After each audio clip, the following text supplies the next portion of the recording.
नमस्कार, स्वागत, अभिनंदन। मैं प्रतीक चतुर्वेदी आप सभी का मिस्टर टॉक पर स्वागत करता हूं और मिस्टर टॉक पर आप सभी को अपने वास्तविक इतिहास के वीर योद्धाओं के बारे में जानकारी बताता हूं। मिस्टर टॉक जो कि एकमात्र ऐसा प्लेटफॉर्म है जो कि एक सोच से शुरू हुआ और इसका सिर्फ इतना सा मतलब है कि हम अपने वास्तविक इतिहास की जानकारी सभी तक पहुंचा सकें, साथ ही साथ एकमात्र ऐसा जरिया जहां पर जो वर्तमान में हमारा एक ऐसे वीर हैं जो अपने संघर्ष के बलबूते किसी मुकाम पर पहुंच चुके हैं और या जो मुकाम पर पहुंचने का अथक प्रयास कर रहे हैं, उनसे भी आपको मिस्टर टॉक पर आपसे रूबरू कराया जाए और उनकी जीवनी से आप कुछ ना कुछ प्रेरणा हासिल कर सकें। इसी क्रम में हम अपने पहले मिस्टर टॉक पर पहले साक्षात्कार को करेंगे जहां पर हम एक ऐसे लड़के के बारे में जानकारी करेंगे जो कि साहब दिल्ली के पास एक जगह है, दिल्ली में जगह है मुखर्जी नगर, जहां पर लाखों युवा सपने देखता है, उस जगह पर रहता है और अपने संघर्ष की गाथा को स्वयं ही लिखता है, परंतु हर कोई अपने सपनों को सच नहीं कर पाता।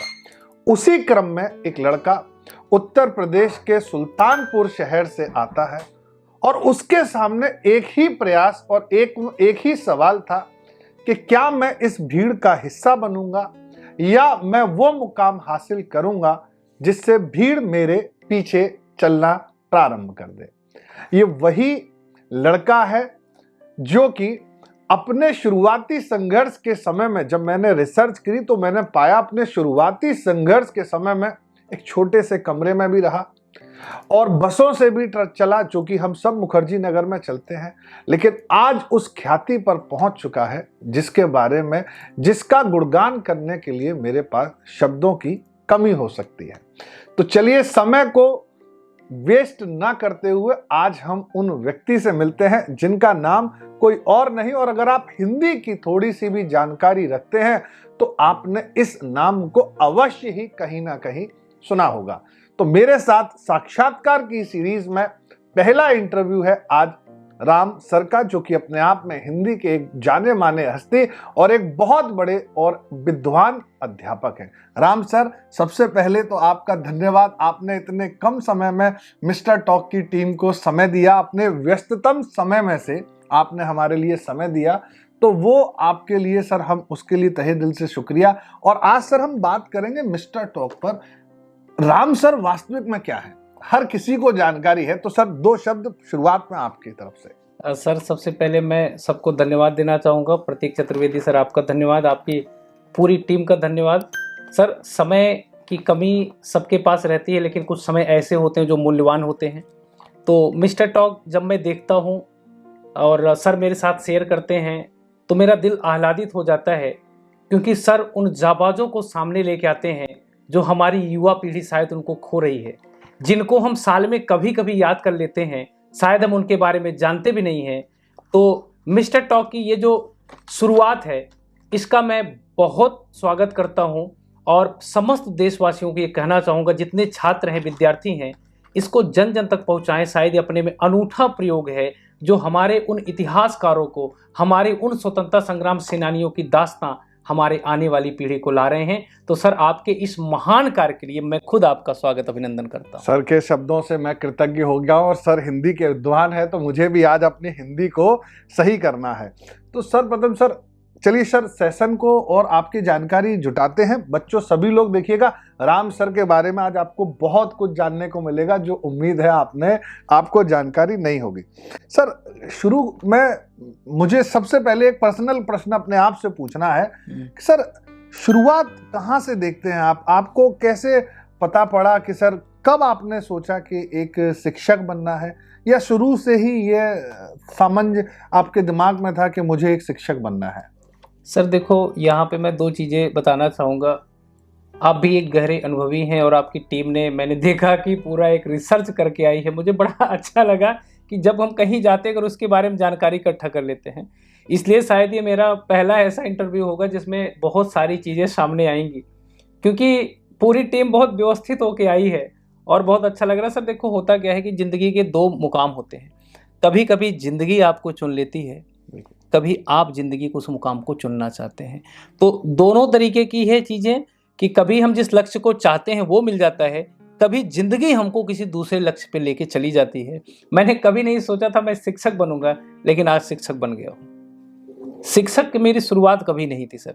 जब मैं शुरुआत किया था तो सरकारी नौकरी की, कोई सरकारी नौकरी लग जाए, ऐसे शुरुआत किया था कंपटीशन की तैयारी से। चलिए बहुत बढ़िया सर। एक अब ये हमारी टीम ने रिसर्च की है और ये जिन लोगों से हमने एक सर्वे कराया कि राम सर हमारे साक्षात्कार का प्रथम इंटरव्यू राम सर देंगे, तो कुछ बच्चों से जो आपके पढ़े हुए भी हो सकते हैं और या जिन्होंने आपका नाम सुना है, कुछ प्रश्न हैं जिनके जानकारी उन मिस्टर टॉक के माध्यम से आप सब तक पहुंचाइएगा। और ये प्रश्न आपके जीवन पर ही आधारित हैं, कुछ आपके सब्जेक्ट से भी जुड़े हुए हैं, तो मैं समझता हूँ ये सारी जानकारी। तो सबसे पहले तो एक प्रश्न है और मेरी टीम ने कहा कि सर ये जरूर पूछना है, क्योंकि एक बच्चे ने बार बार कहा कि सर ये पूछिए। सर एक क्वेश्चन था कि सर आपका वास्तविक नाम राम ही है या बच्चे प्यार से आपको राम सर के नाम से बुलाते हैं? नहीं सर, देखो होता क्या है, हमारे यहाँ ग्रामीण में होता है दो नाम रखे जाते हैं। एक निकनेम होता है छोटा सा जो घर में बुलाया जाता है, और आपको मैं एक इंटरेस्टिंग बात बताऊं, मेरा नाम पहले धर्मेंद्र रखा गया था, उसको बाद में चेंज कराया गया, फिर राम कुमार मिश्रा रखा गया। घर में बुलाने का नाम दूसरा है। अच्छा अच्छा, चलो भाई, तो एक आज के लिए ये बच्चे जिसने क्वेश्चन पूछा था तो आपका सही था। मतलब सर इसने मुझे लगता है बचपन में मेरे से ज्यादा रिसर्च करी है, इसको मालूम था आपका नाम धर्मेंद्र है। चले बहुत बढ़िया, सर ने ये बताया। सर जैसे अब ये तो आपने बताया कि आप शुरुआती दिनों में शिक्षक बनने से पहले आप खुद स्वयं यहाँ पर पढ़ाई करने के लिए आए थे, तो सर शुरुआत से ही शुरू करते हैं। सर अगर हम देखें तो सर आपको लगता है कि क्या मानक रहते हैं एक विद्यार्थी के जीवन में, अगर कोई व्यक्ति आपकी वीडियो को देख रहा है और अगर वो अभी ये जानना चाहता है कि सर मैं कितने घंटे पढूं? सर ये सबका अपना अलग अलग आकलन होता है, लेकिन फिर भी एक आइडियल समय क्या होना चाहिए, मतलब कितने घंटे उसे पढ़ना चाहिए अगर उसे तैयारी करना है तो? सर मैं आपको बताऊं, एक बार मैं जब दिल्ली आया था तो जैसे आप प्रश्न पूछ रहे हैं, यही प्रश्न मैं एक लोगों से पूछने गया, और वो कानपुर से आईआईटी किए हुए थे, अच्छी पोस्ट पे थे, आईएएस की तैयारी करते थे। तो उन्होंने एक चीज़ बताई और वो सर बहुत इंटरेस्टिंग थी। उन्होंने कहा जब मैं सोने जाता हूँ ना तो मैं लाइट बंद करके सोने नहीं जाता, मैं पढ़ते पढ़ते सो जाता हूँ।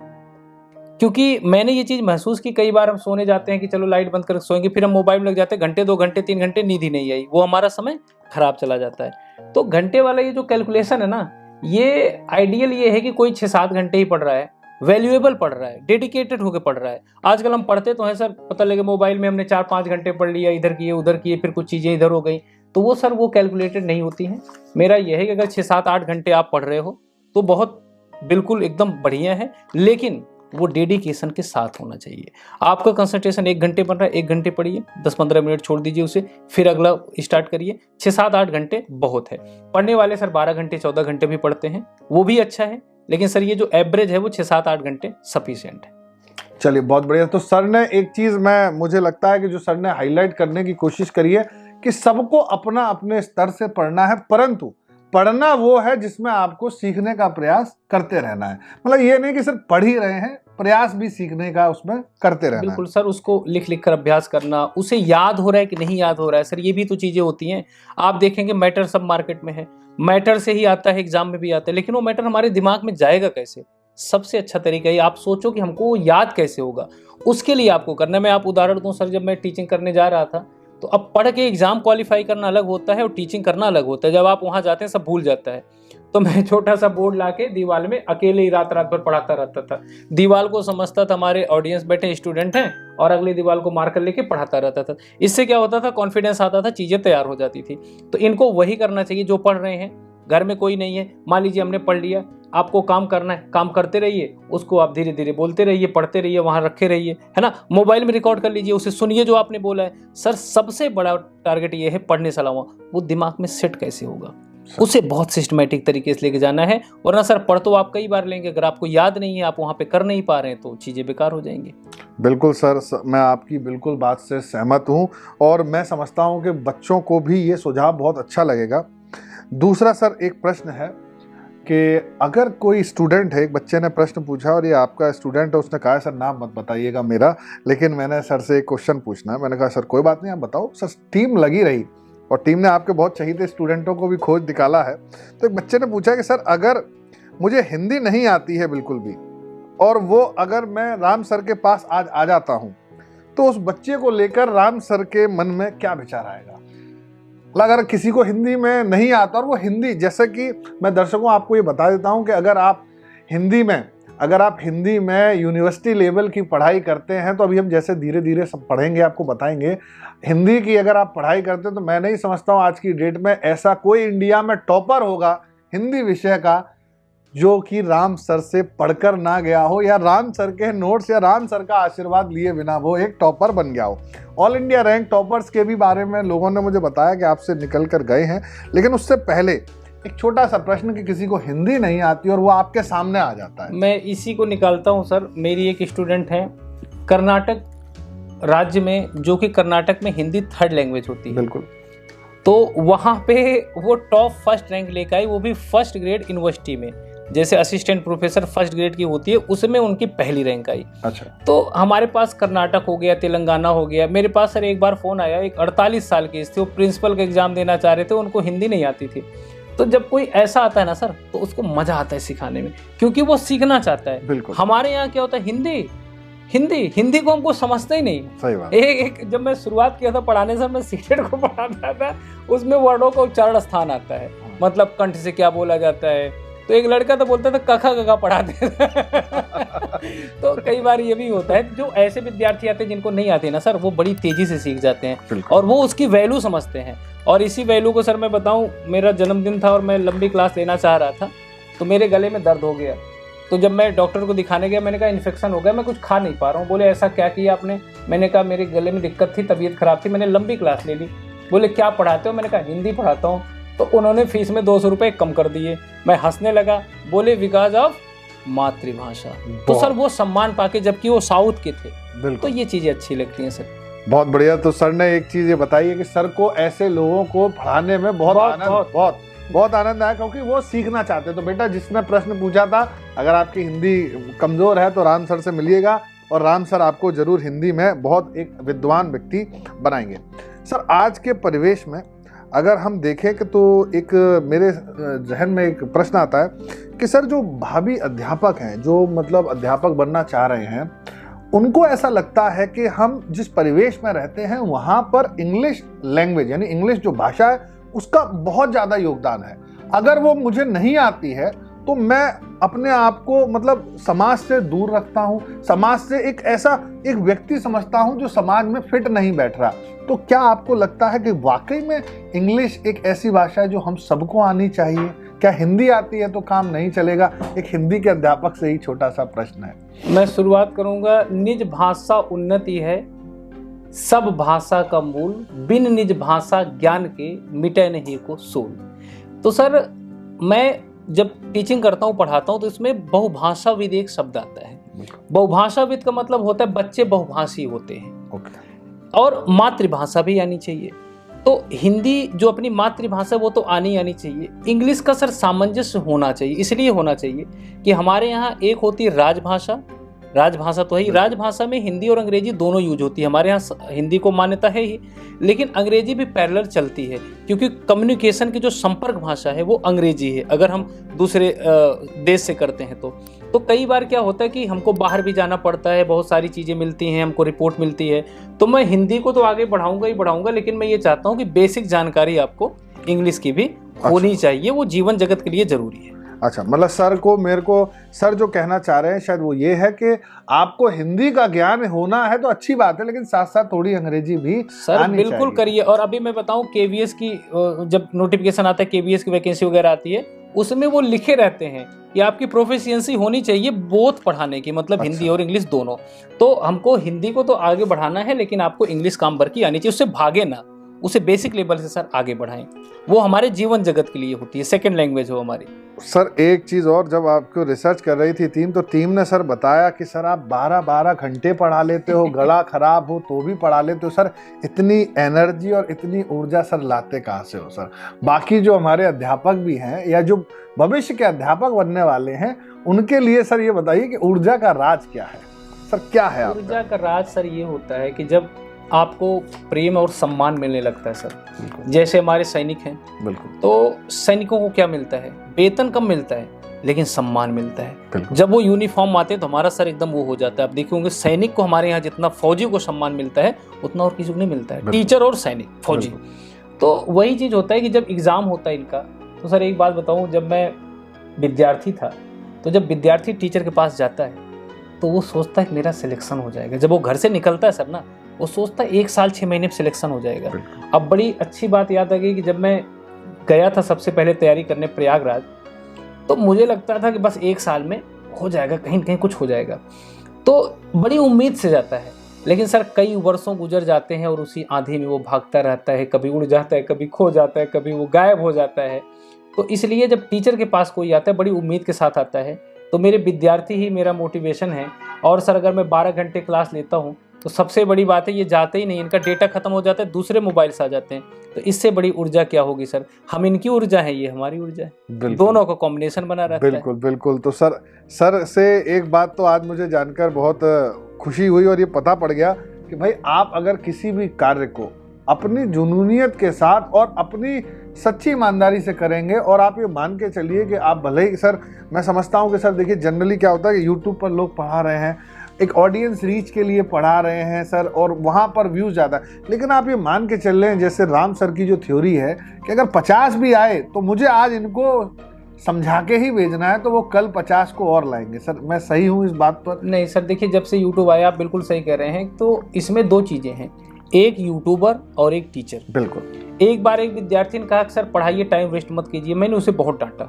मैंने कहा कि आप जब विद्यार्थी बनेंगे तो आप अपने घर वालों की, तुमको सौगंध है, मैंने ऐसे बोल दिया, तुम जाना तो सिर्फ पढ़ाना चालू कर देना। ऐसे नहीं होता है। यूट्यूबर नहीं हूं मैं टीचर हूं।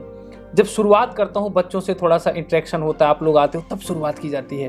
तो यूट्यूब में कोई भी पढ़ा सकता है, लेकिन जो टीचर होता है सर ना, वो जब पढ़ाना चालू करता है तो उसका अलग डेडिकेशन, फिर वो नहीं देखता कितने आ रहे हैं, फिर वो सब्जेक्ट में इतना डूब जाता है कि सर कितने घंटे बीत गए पता नहीं चलता। मैं जब लंबी क्लास लेता हूँ तो शुरुआत में लगता है थकाई, लेकिन जब टॉपिक में डूब जाता हूँ सर, तो फिर समय का पता नहीं चलता। इस बार कई बार आपने देखा होगा टीचिंग प्रोफेशन में, और आप लोगों को ये भी बता दूं, जो हमारे लोग देख रहे हैं इसमें दर्शक, सर ऑलरेडी एक टीचर हैं, और एक टीचर नहीं, एक बेहतरीन टीचर हैं, जो गवर्नमेंट जॉब में एक अच्छी पोस्ट जिसके लिए लोग तरसते हैं, उसको रिजाइन करके टीचर बने हैं। तो अभी ये प्रश्न भले ही पूछ रहे हैं, लेकिन शायद आप समझ नहीं सकते इनको कितना अनुभव उस चीज़ का। तो सर जब हम लोग मार्कर लेके पढ़ाते पढ़ाते खो जाते हैं, कभी मार्कर लेके ही घर चले गए, कभी माइक ही चला गया, आपने देखा होगा कई बार बाद में पढ़ा रहा, कई बार पढ़ाने में इतने हो जाते हैं हाथ में मार्कर है, फिर भी खोजते हैं कहाँ गया। तो सर ये वही जुनून है, डेडिकेशन है, जिस काम में डेडिकेशन वो काम सर सक्सेस।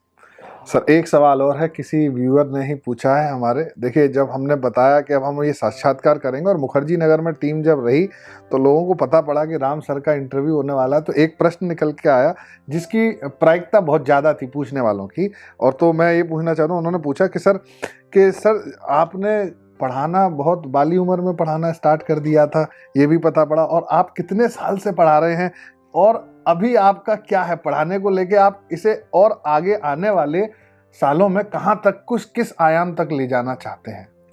देखो सर, मैं एक चीज़ बताना चाहूँगा, कोई विद्यार्थी आता है ना, वो शिक्षक बनने नहीं आता। बिल्कुल। जो मुखर्जी नगर तक आता है, शिक्षक बनने वाली पढ़ाई अलग होती है। मैं शिक्षक बनने वाली पढ़ाई नहीं, मैं ये सोचता था सरकारी नौकरी मिल जाए, कोई पद भी मिल जाए, कोई पद मिल जाए, ऐसे सभी लोग सोचते हैं। तो सर एक नीड होती है एक समय के बाद, विद्यार्थी पढ़ते पढ़ते सिस्टम से भी, चीज़ों से भी, वो थोड़ा सा फिर कॉन्फिडेंस लूज कर देता है। वो सोचता है मेरी कुछ अर्निंग हो। तो मैं कुछ अर्निंग के लिए घर से पैसे ना लेने पड़े, वहाँ से मैंने अपनी यात्रा शुरू की। लेकिन जब यात्रा शुरू की, सब मजा आने लगा। बच्चों ने इतना प्यार दिया सर। कोरोना का समय मुझे याद है, मैं तो 2018 से पढ़ा रहा हूँ। तो कोरोना के समय में सर मैं ऐसे करता था, मेरी क्लास जैसे हो रही, क्लास खत्म होने वाली है, तो अब मैं 2 काम एक साथ करता था। एक तो चाय रख देता था बनने के लिए, खाना मेरा बाहर से आता था और मैं नहाने चला जाता था। तो आप देखते होंगे, बहुत लोग जो देखे होंगे हाउस वाइफ है या लड़के भी होंगे, उनको पता है गैस को न्यूट्रल कर दो कॉमन, उससे कभी चाय बहेगी नहीं, बिल्कुल पक जाएगी, बहेगी नहीं। तो मैं ऐसे न्यूट्रल करके चला जाता, नहा भी लेता, तब तक चाय बन गई और फिर क्लास का समय हो जाता था तो कपड़े पहन के फिर चाय लेके आता था, फिर पढ़ाने बैठ जाता था। एक दो बार मेरे साथ ऐसे हुआ, लेट होने लगा, वो चाय एकदम पतीला पतीला सब जल गया। तो ऐसे भी होता है कि सर मतलब जैसे जब इन सब चीज़ों का कॉम्बिनेशन बनता है तो ऐसे ही बनता चला जाता है सर। टीचर मैं बनने नहीं आया था, बिल्कुल। लेकिन जब ये चीज़ें आगे बढ़ने लगी तो सर फिर तो वही होता है कि ज़िंदगी ने शायद मुझे इसीलिए बनाया था और मैं बहुत खुश हूँ इस पे। कुछ कहते हैं कि सर कुछ आपको प्रकृति भी किसी से, आपका लक्ष्य जो मेरे हिसाब से जो आप लक्ष्य बनाते हैं और कुछ लक्ष्य जो है वो प्रकृति आपके लिए स्वयं से निर्धारित करती है। डेफिनेटली। और वो मैं समझता हूँ कि वो एक वीरों की एक ऐसी कर्मठ जगह हो जाती है जहाँ पर वीर स्वयं पहुँच जाता है, बशर्ते आपकी मेहनत और लगन ईमानदारी से होनी चाहिए। तो इसी क्रम में सर एक और प्रश्न है, ये बहुत ही मज़ेदार प्रश्न और बड़ा मुझे आनंदित महसूस होता हूँ इस प्रश्न को पूछते समय कि सर अगर आपको कभी हिंदी न्यूज़पेपर पर या टीवी पर अशुद्ध लिखा हुआ मिल जाए तो आपके मन में क्या सवाल ये नहीं आता है कि यार इसको मुझसे हिंदी पढ़नी चाहिए? नहीं, ये तो नहीं आता है, लेकिन ये चीज़ें होती हैं कि जो वहाँ पे है उससे बहुत लोग सीखते हैं। बिल्कुल। तो उसे बहुत ध्यान देना चाहिए, उसे बहुत अच्छे तरीके से होना चाहिए। तो एक मतलब कई लोग हैं जो मुझसे जुड़े हुए हैं, तो कई बार वो मुझसे पूछ लेते हैं, तो मैंने उनको एनसीईआरटी की जो शुद्ध वाला होता है, जहाँ मात्राओं का प्रयोग होता है, वर्तनी वाला, वो मैं उनको भेज देता हूँ। क्योंकि कई बार होता है अगर वो शुद्ध नहीं लिखा गया है तो भाव का थोड़ा सा मतलब मिक्स हो जाता है वो, तो चीज़ें समझने में दिक्कत होती है। वैसे बहुत कम होता है इसमें, लेकिन हाँ जहाँ होता है वहाँ, हाँ इस पे मैं एक चीज़ याद करूँगा कि महावीर प्रसाद द्विवेदी जी ने बहुत अच्छा काम किया था। द्विवेदी युग में जब वो आए तो मानक भाषा बनाने में और चीज़ों को शुद्ध रूप लिखने में, क्योंकि कभी लय में उतार चढ़ाव में वो व्याकरणिक या शुद्धता का ध्यान नहीं देता। रामचरितमानस में बाबा तुलसीदास जी ने जो लिखा है उसमें भी उतार चढ़ाव की कुछ अशुद्धियां हैं, लेकिन वो चीज़ अब वो बहुत पहले थे, तो जब द्विवेदी जी के पास कोई आता था तो वो उसे लौटा देते थे, बताते थे जाओ संशोधित करके लेकर आओ इसे। तो उन्होंने बड़ा योगदान दिया। तो जब वो ऐसा करते तो मुझे द्विवेदी जी की याद आती है। ये द्विवेदी जी होते हैं, इनसे कहते हैं सुनो इसको सही करके लेके आओ। बिल्कुल, ये बिल्कुल सही बात है, एकदम सर ने एकदम बढ़िया। सर एक और जहन में प्रश्न आता है कि जब भी मैं हिंदी के टॉपर्स की बात और लिस्ट को देखता हूँ, या मुझे मेरी टीम ने जब वो लिस्ट बताई तो मैंने देखा सर टॉपर्स के बारे में मैं देख रहा हूँ और वो टॉपर्स अपने साक्षात्कार में कह रहे हैं कि हम राम सर से पढ़े थे, Ram sir Ram sir Ram sir. तो सर ये जो टॉपर्स है ये आप कहीं से अलग से लेके आते हैं या आपसे ये पढ़ने के बाद अपने आप को इतना उस ज्ञान की, मैं कहता हूँ सागर में वहाँ पहुँच जाते हैं कि आप उन्हें टॉपर बनाने में उनकी पूरी मदद करते हैं? ये टॉपर का सर राज क्या है? बाकी लोगों के लिए भी ये राज थोड़ा सा जाहिर करें। मेरे यहाँ पार्टी थी जिसमें बहुत दूर दूर के विद्यार्थी आए थे। तो शाम को एक लोग मुझसे मिलने आए, उन्होंने पूछा कि मतलब इसमें काफ़ी खर्चा करना होता होगा, इन लोगों को बुलाना होता होगा। मैं बहुत तेज मुस्कुराया, वो मुझे देखने लगे। मैंने कहा ये अपने पैसे खर्च करके आए हैं और ये सिर्फ मुझे देखने आए हैं, मुझसे मिलने आए हैं। तो सर टॉपर्स में ये होता है ना कि हर आदमी के अंदर जुनून होता है, बिल्कुल मेहनत होती है, लगन। आप उसे सर पे हाथ रख देते हैं बिल्कुल कि तुम कर लोगे, वो जो सर उसका कॉन्फिडेंस होता है। मैं घर वालों को भी कहना चाहूँगा कि आपका बेटा भले ही कमज़ोर हो, लेकिन अगर आप उसे कॉन्फिडेंस दिला सके बेटा तुम अच्छा कर लोगे, चलो इस बार तुम्हारा इतना हुआ और अच्छा कर लोगे, सर वो भी टॉपर्स बन सकता है। और इस चीज़ की मैं ये जानता हूँ, तो मैं अपने विद्यार्थियों को जब मोटिवेट कर देता हूँ, जब उनको लगता है, मैंने सर ऐसे ऐसे विद्यार्थियों को देखा जो पहले कुछ नहीं थे लेकिन उनके अंदर कॉन्फिडेंस इतना आ गया मेहनत देख के। जब मैं खुद मेहनत सुबह से शाम तक कर रहा हूँ, वो लगे रहते हैं, तो सर वो टॉपर्स की लिस्ट में आ जाते हैं। मैं आज यही कहना चाहूँगा कि अगर आप कुछ नहीं हैं लेकिन अगर आप सोच लेंगे कि मुझे टॉपर्स बनना है तो बन जाएंगे सर। जो चीज़ें वो 4 घंटे में पढ़ रहे हैं उसे तुम 8 घंटे में पढ़ो, चीज़ें आनी चाहिए, टॉपर्स बन जाएंगे। तो सर ने ये तो बहुत अच्छी जानकारी दी कि भाई अगर आपको टॉपर्स में आना है तो देखिए कोई शुरुआत से ही टॉपर नहीं बन जाता, उसके लिए अथक प्रयास बहुत जरूरी है। और अगर प्रयास कोई अपने सच्चे दिल से और ईमानदारी से लगन के साथ करता रहेगा तो और कोई उसे साथ देने वाला, और घर वालों का या टीचर्स का, गुरुजनों का साथ मिल जाए तो उन्हें कॉन्फिडेंस बढ़ जाता है। बिल्कुल बिल्कुल सर। अब एक आपसे प्रश्न और जानना चाहते हैं सर कि अगर हम हिंदी को सर देखें आज के परिवेश में, तो हिंदी को लेकर आपके मन में एक भाषा के रूप में क्या विचार आता है कि मतलब हम सबको हिंदी के बारे में क्या हमारे लिए हिंदी के लिए कुछ हमारी भी नैतिक जिम्मेदारियां हैं हिंदी को लेकर, क्योंकि आप हिंदी के एक अध्यापक हैं? तो सर हिंदी साहित्य के लेखन की जब मैं बात करूंगा तो लेखन की परंपरा अपने यहाँ बाद में विकसित हुई। हिंदी साहित्य लेखन की उसका एक मामला था, एक चक्कर था, ये था कि हिंदी को देखने का नजरिया। बिल्कुल। मैं एक चीज से नाराज हूँ, हिंदी को कोई समझता ही नहीं। बिल्कुल। मतलब जैसे होता नहीं, आप क्या वो क्या सब्जेक्ट है बोलेंगे हिंदी, तो वो हिंदी को ऐसे नहीं समझता, जॉब के लिए देखता ही नहीं। बिल्कुल। जबकि सर मतलब इस चीज को अभी मैं खुद बताऊं, हिंदी पढ़ाते हो, हिंदी लगता है उनको आती है, जैसे होता नहीं, वो हिंदी अलग है।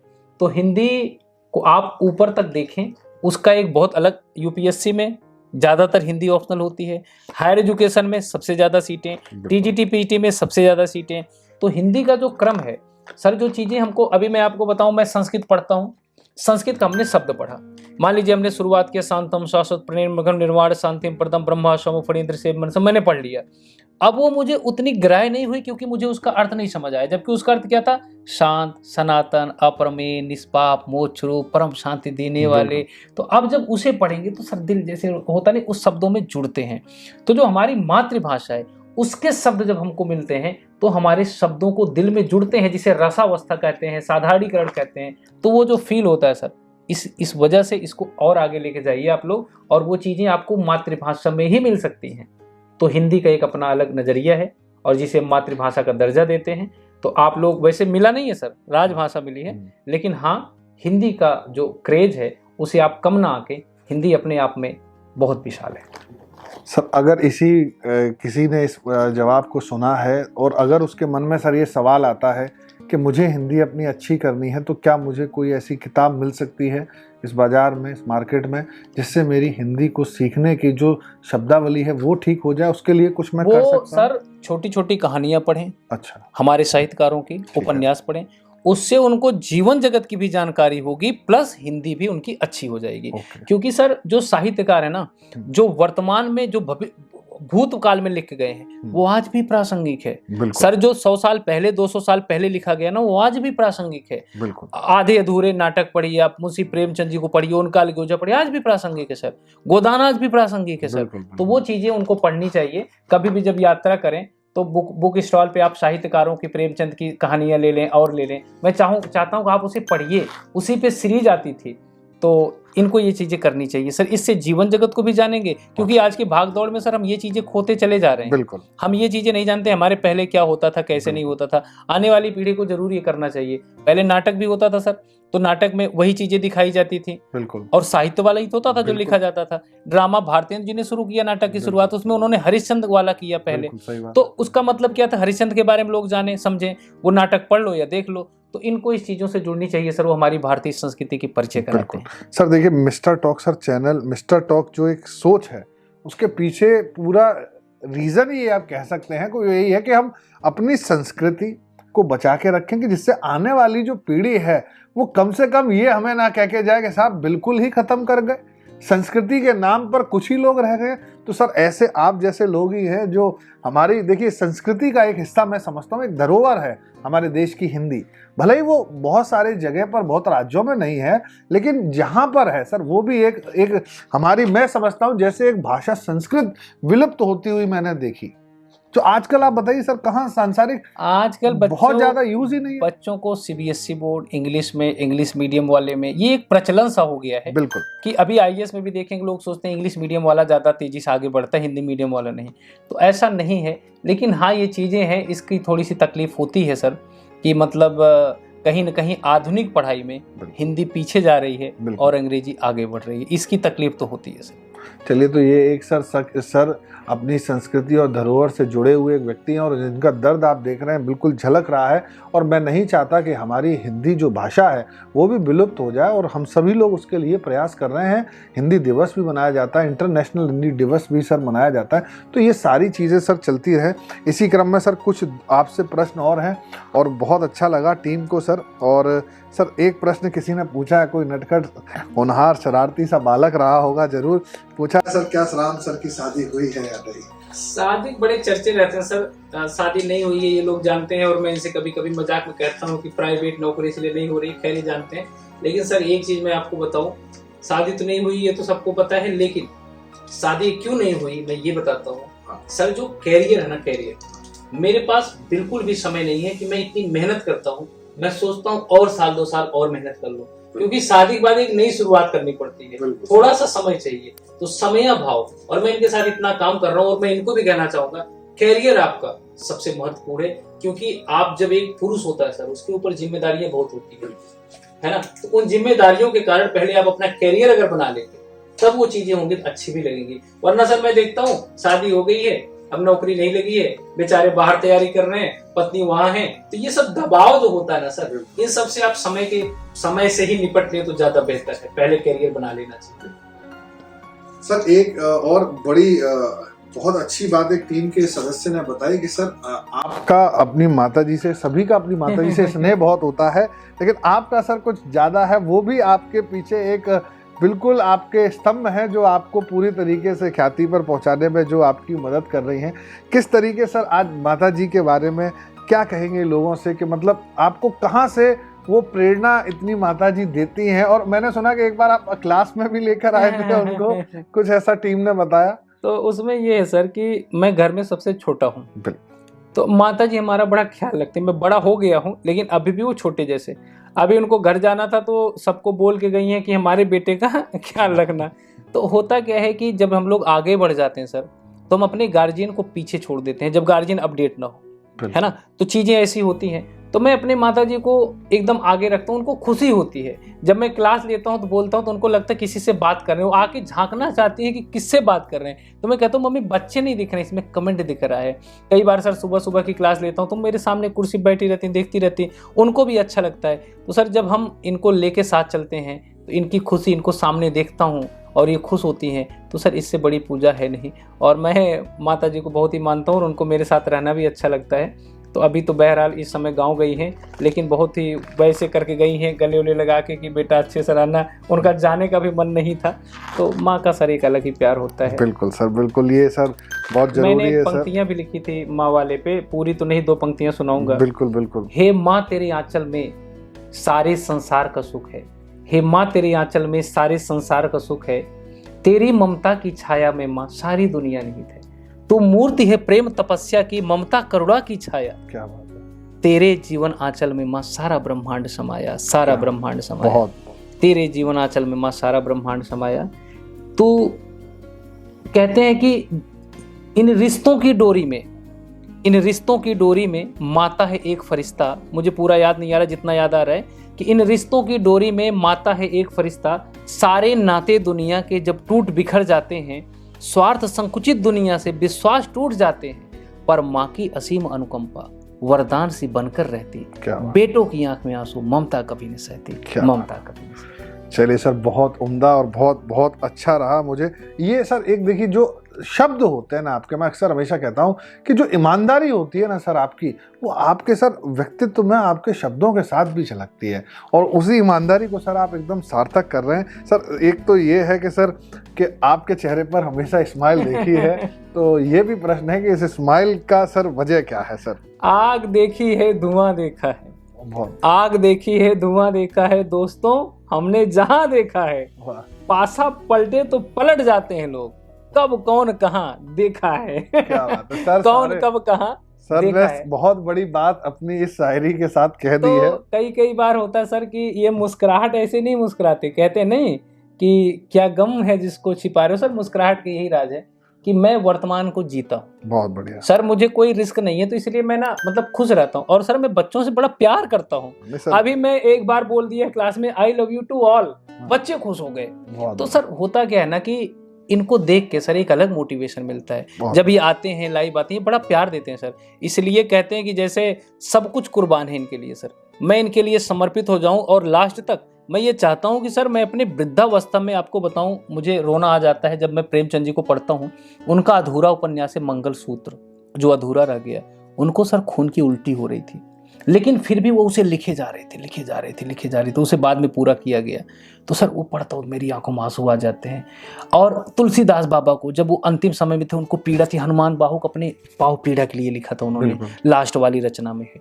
तो सर हमारे साहित्यकार, मैं भी ये चाहता हूँ कि मैं अंतिम समय में जब हूँ तो भी मैं पढ़ाता रहूं, बच्चों से मिलता रहूं, अरे लिखता रहूं सर, बिल्कुल ये टारगेट। अरे नहीं सर, आप सर हिंदी को आगे लेकर जाएं सर। बहुत ज़्यादा मैं चाहता हूं कि सर आपके साथ हिंदी जुड़े और नए मुकाम तक पहुंचे। और बहुत सारे लोग हिंदी में बहुत अच्छे अच्छे नए आयामों पर पहुंच रहे हैं, उनमें से राम सर भी एक है। और मैं चाहता हूं कि ये इंटरव्यू के माध्यम से जो लोग हिंदी को लेकर किसी भी दुविधा में थे, वो भी आज उनको अपने सवालों का बहुत हद तक राम सर ने जवाब दिया होगा। एक अंतिम प्रश्न और सर कर लेते हैं इसी क्रम में, मैं जानता हूँ समय हो रहा है। एक और सर, एक ऐसी कोई बात जो आपको लगता है कि आपके बारे में लोग नहीं जानते, और अगर आपको ठीक लगता है कि इस क्रम में, आज एक तो आपने बात बताई दी है, शायद उस क्वेश्चन का जवाब एक हो चुका है कि सर के घर का नाम सर ने बताया आज, है ना। तो एक सर और लास्ट बात जो आपको लगता है कि अगर ये मेरे स्टूडेंटों को मेरे बारे में मालूम होनी चाहिए, शायद मैं अपने व्यस्ततम समय के कारण या उस अभाव के कारण बच्चों को ना बता सका, ऐसी कोई बात जो आप बताना चाहें? सर देखो, मैं खुली किताब हूँ, मैं अपने बच्चों से बात करता ही रहता हूँ, जो भी होता सब बता देता हूँ। लेकिन जीवन का एक राज है सर, वो मैं आज तक खोला नहीं हूँ, थोड़ा सा ही खोलूँगा, पूरा अभी नहीं खोलूँगा, समय आएगा उसका। सर एक पंक्तियां हैं कि जब मैं अपने में खोया तो अपने से कुछ पाया, बिल्कुल। निज का उदासीन विश्लेषण आंखों में आंसू भर लाया। क्या बात है। जग ने मुझसे द्रोह किया पर मैं खुद से विद्रोही, गहरे असंतोष की ज्वाला सुलग जलाती मुझको। क्या बात। तो मैंने आंसुओं में सिंचित किया है कुछ चीजें, और वो इश्क नहीं है, मोहब्बत नहीं है, इसको मैं क्लियर कर देता हूँ सर। बिल्कुल सही बात। क्योंकि हर चीज मोहब्बत के लिए नहीं होती है। बिल्कुल सही बात। कुछ चीजें होते हैं, कुछ ख्वाब होते हैं, कुछ अपने होते हैं, जब उनसे बिछड़ना होता है। क्योंकि सर मैं जानता हूं अब ये थोड़ा सा गंभीर विषय हो जाएगा, क्योंकि अज्ञे जी कहते हैं दुख सबको मांचता है। बिल्कुल सर मैं शुरू से बड़ा स्वच्छंदतावादी रहा हूं, लेकिन मेरे जीवन में एक ऐसा मोड़ आया जिससे ये रूबरू नहीं है। उस समय ये हंसता हुआ चेहरा रोया, उस समय फिर मैं बता रहा हूँ मोहब्बत के लिए नहीं, मोहब्बत के लिए होता मैं डायरेक्ट बता देता सर, हिंदी वाले नहीं छिपाते। बिल्कुल सही बात। हाँ, कहते हैं कि फैसला जो कुछ भी हो मंजूर होना चाहिए, इश्क हो या जंग हो भरपूर होनी चाहिए। लेकिन मैं ये मोहब्बत नहीं है दोस्तों, ये ऐसी चीज है कि जो आज मुझे शायद यहाँ तक लेके आई, और कभी फिर आगे किसी मुकाम पे बताऊंगा। लेकिन बस इतना कहना चाहूंगा कि दुख आदमी को मांझता है। बिल्कुल अज्ञे जी का कथन है कि जब आपको दुख होगी, पीड़ा होगी ना, तो आप समझ लेना आप यूनिक होने वाले हो। जिसके जीवन में दुख नहीं है, जिसके जीवन में तकलीफ नहीं है, वो उस मुकाम तक कतई जा ही नहीं सकता। इस बात को तुम समझ लेना।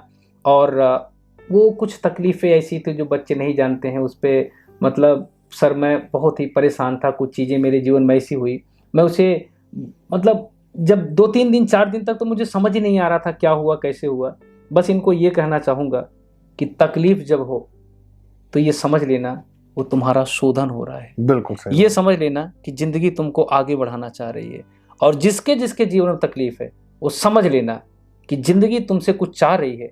अगर तुम अपने उस दुख को आगे करके यहाँ रख के और आगे बढ़ सके तो समझ लेना कि उस पार है उजास उम्मीद से भरी एक दुनिया।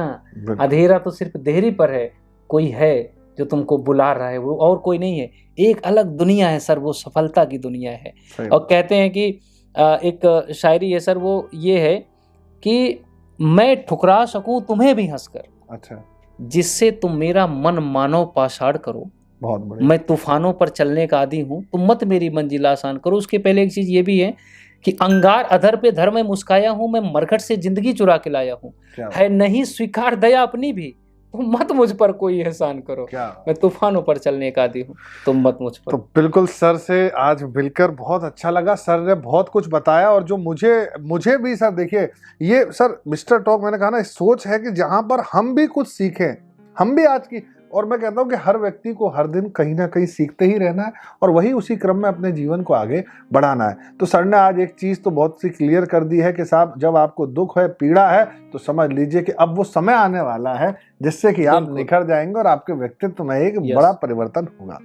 तो इसी क्रम में सर एक अंत में, इस इंटरव्यू के लिए बहुत बहुत शुक्रिया। एक अंत में कुछ बच्चों से कुछ कहना चाहें, या जो हमारे दर्शक देख रहे हैं, जो लोग भी देख रहे हैं, हाँ, मैं जरूर कहना चाहूंगा कि देखिए सर ने पहला इंटरव्यू मेरा कराया, बिल्कुल, और क्या सोच के कराया मैं ये तो नहीं जानता, लेकिन मैं आज ये कहना चाहूंगा कि सर ने मुझे चुना तो इसका मतलब था कि साहित्य और संस्कृति के लिए चुना। सर ने अगर मेरा इंटरव्यू पहली बार कराया, पहला इंटरव्यू यहाँ पे, तो इसका जाहिर सा मतलब है कि सर हमारी संस्कृति को आगे ले जाना चाह रहे हैं। और जब सर ने पहली वीडियो बनाई थी हमारे सामने, जब सर ने भेजा उन इतिहासकारों के बारे में, तो मुझे बहुत अच्छा लगा। आज मैं सभी से निवेदन करना चाहूँगा कि मेरे इंटरव्यू को नहीं, लेकिन इस मिस्टर टॉक को, जो उस इतिहास के अतीत को निकालकर, वर्तमान के उस युवाओं को निकालकर और आपके भविष्य को एक गूढ़ सांचे में ढलना चाह रहा है, उसको रोकना नहीं है, आगे बढ़ाते जाना है, आगे बढ़ाते जाना है। और ये काम आपका है, क्योंकि ये एक इंटरव्यू होने में आपको लग रहा है 30 मिनट, इसमें पूरे 4 घंटे लगे हैं। पूरी सर की टीम यहाँ पे कब से लगी हुई है। तो मैं ये चाहता हूँ कि हर चीज को आप बढ़ाते हो आगे, इस संस्कृति को, ये जो सर इस संस्कृति को आगे ले जाना चाह रहे हैं, जिससे हमारी युवा पीढ़ी जान सके कि हमारे इतिहासकार कौन थे, हमारे वीर योद्धा कौन थे, या कौन समाज में आगे जाना चाह रहा है। तो मिस्टर तक एक दिन अपने मुकाम पर जाए, ये मेरी दिली इच्छा है, और ये आप लोग ले जाएंगे, जरूर ले जाएंगे। मेरी ये हार्दिक इच्छा है और आप लोगों से इसका निवेदन है कि जरूर ले जाना, क्योंकि मुझे इतनी प्रसन्नता हुई। आज पहला इंटरव्यू जब मैं यहाँ दे रहा हूँ इस चैनल पे, इतनी प्रसन्नता हो रही है। इसलिए नहीं मैं दे रहा हूँ, इसलिए इसकी पुरानी वीडियो आप देखोगे तो आपको एक जज्बात निखर कर आएगा।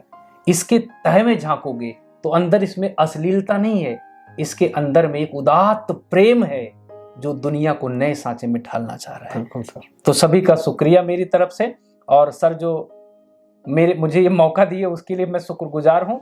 और सर इस चैनल के उज्जवल भविष्य की मैं शुभकामना करता हूँ, और मैं ये चाहता हूँ कि एक दिन लोग यहाँ आने के लिए तरसेंगे। चलो धन्यवाद सर का, बहुत बहुत शुक्रिया सबका, मेरी तरफ से, हमारी पूरी टीम की तरफ से सर आपको सर शुक्रिया। और मैं चाहता हूं कि सर आप ऐसे ही हिंदी की ख्याति को और हिंदी जो हमारी भाषा है उसको बुलंद ऊंचाइयों तक पहुंचाते रहें। और आप सभी लोग जो लोग इस भाषा के लिए कार्य कर रहे हैं उन सबका भी तहे दिल से शुक्रिया। और उम्मीद करता है अगले वीडियो में आपसे मिलेंगे। नमस्कार, मैं प्रतीक सर आपसे विदा लेता हूँ। जय हिंद।